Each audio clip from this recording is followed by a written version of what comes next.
இன்னைக்கு காலையில தின்ன இட்லியினுடைய டேஸ்ட் இப்ப நமக்கு தெரியாது, சாப்பிடும் போது தெரியும். ஒரு பிரியாணியை தின்னா திங்கும் போது தெரியும். இந்த உலகத்தில் நீங்கள் எந்த அனுபவிப்பையும் செய்தால் செய்து கொண்டிருக்கும் போது தெரியும், அடுத்த நிமிஷம் தெரியாது.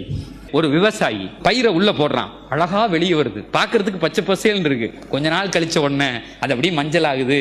அதுல இருந்து பறிச்சு எடுக்கிறாங்க, அதை பூராத்தையும் வைக்கல்னு சொல்லி வீட்டுக்கு வெளியே தூக்கி வீசிடுறான், மணிகளை மட்டும் உள்ள வச்சுக்கிறான். இந்த உதாரணத்தை எல்லாம் சொல்றான். இதுதான்ப்பா வாழ்க்கை.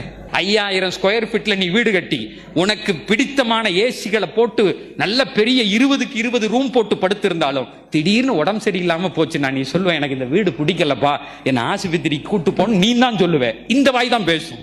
ஒன்னொன்னை நீ கடந்து போகும்போது அந்த அழகு பிடிக்கும், காசு பிடிக்கும். கொஞ்ச நாள் ஆனதுக்கு அப்புறம் அதுல எதுவுமே உனக்கு பிடிக்காது. இதெல்லாம் மஞ்சளாகி போய் ஒன்றுமில்லாமல் குப்பை கூலங்களாகி விடும்.